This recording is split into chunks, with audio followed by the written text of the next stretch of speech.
So welcome guys and girls. Today we're going to talk about beat warp mode and all the creative possibilities that you can have with using this warp mode.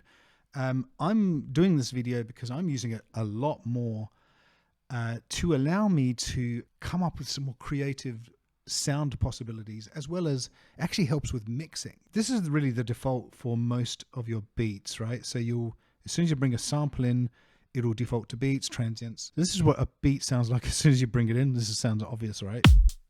Nice little beat. But if you change something called the transient loop mode, there's actually three you can choose from. This is the default, right? And then you've got, let me just read it to you. So if it's off, which is the default, you'll play it until the end of whatever they call it the preserve here. It's actually the granularity resolution. The transients on beats are really well defined. They're the sort of the points where it's peaking, right? So every time it feels a transient, it'll start and play until the end, until it stops. The reason this exists is because it just goes in line with the tempo. So if you just change the tempo, it just sort of match that, right? So which is kind of, most people know that already. That's quite obvious. And then what a lot of people do know is you've got this other option called loop forward, where it tries to play the loop and then it starts again. Just imagine a timeline, starts the loop and then it starts again at the next transient. For each transient, it will play the transient. Well, you're thinking that sounds exactly the same, but what you've got here is then the transient envelope. And an envelope is just a fancy way of saying a volume fader. So each beginning of this beat is a transient. But what comes after that is the body of the transient, and the fader just reduces the volume of the body of the transient. So just listen to this now when we reduce the volume of the body. Not the transient, but the body. So it's just playing that sort of spiky transient, and reduces the body of the rest. So similarly, you've got this other mode, which is called loop back and forth, where it will loop to the end and then actually kind of goes back a little bit to the beginning. So let's just listen to that, what that sounds like. Let's just pull that in. So it sounds a little bit more doubled up in sound. So it does make a bit of a difference, but also it makes a difference what sort of sound it is. So for example, let's just go to this. So what we have here is a loop of a riser. Let's just get this back to its original, we'll listen to it like this. Original mode. This is kind of an uplifting riser that you would hear on most EDM records. So if you applied you wouldn't use transients for this, because there actually is there's hardly any transients, and it would just sound like a mess because there's like hardly any peaks in it. So you wouldn't use transients for this, but you could use, for example, every 16th note, every 16th beat in the bar. So if we just go back to the forward movement, without doing anything, you can already hear, let's just loop that. You can already hear it kind of looping based on the tempo.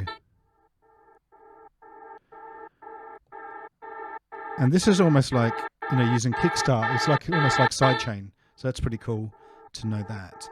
And if you reduced the body of the transient, so every quarter note, it's going to keep the beginning of the transient and reduce the volume of the body.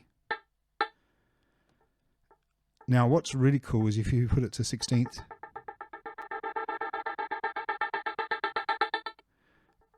I've actually used something like this to make a hi-hat sound.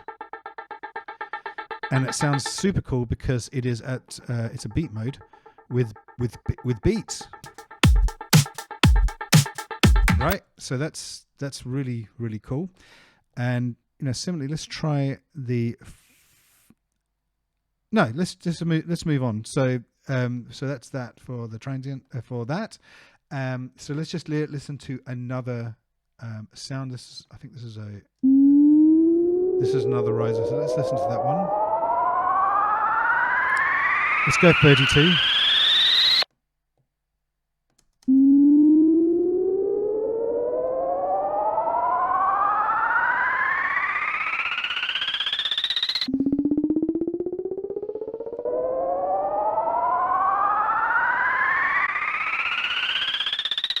So you can really experiment and come up with some amazing things. This one's a vocal, so let's listen to how cool it can sound on a vocal. No, this is not a vocal. This one is. Let's listen to that. So normally with a vocal you'd use complex or complex pro. What we can do is try something like this.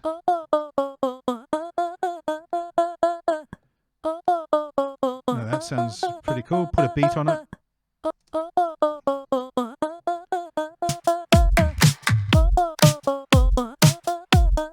So you can imagine sort of the creative possibilities you have with that. Here's another beat. Let's listen to that one.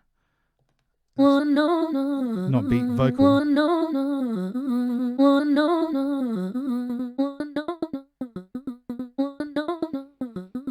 Okay, so some pretty cool things there.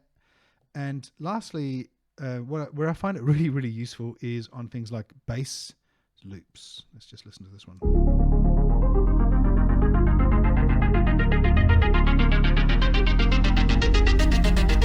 So this is a sample. This is what it sounds like from the sample pack.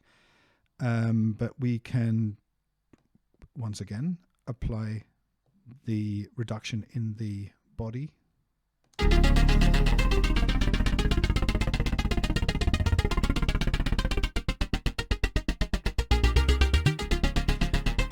You don't have to make it sound so harsh for it to sound cool.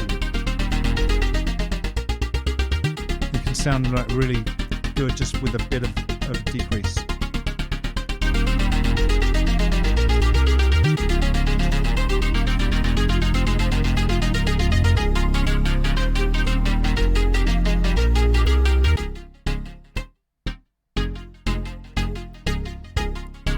So you just mess around with the different settings. This is another one. Let's listen to this one.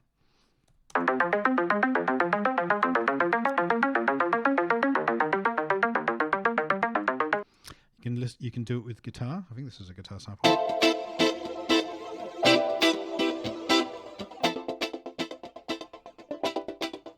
Once again, you wouldn't use transients for this because there's just too many of them. I mean, you could, but I actually just like these kind of rhythmic options.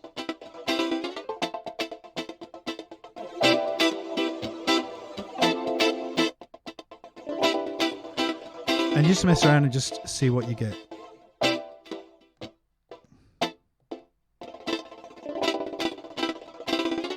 This is the last one I want to show you. So this one is a slap bass, and even this can sound pretty cool with a beat. Let's bring the beat in. So by itself it didn't sound like ridiculously amazing, but with the beat, because you've reduced the body of the thing but you've kept the transient, it can actually sound pretty cool. And you can just try different experiments for that too, because it just keeps in time.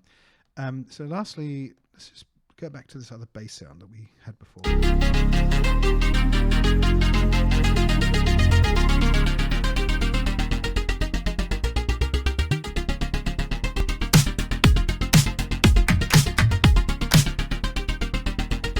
So the other thing that I wanted to say is it doesn't just give you that extra space in the track and allows the thing to sit more inside like a track, like in terms of the mix. Because it gives you that extra space, you can actually add effects and it sounds pretty cool. Listen to this.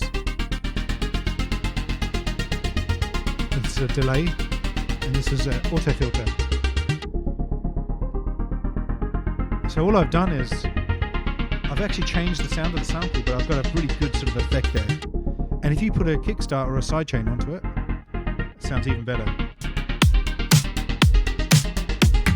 Okay, Okay, that's it. So if you've got any questions, put them in the comments or DM me or whatever. I'm always happy to help. So thank you very much. Until next time, ciao.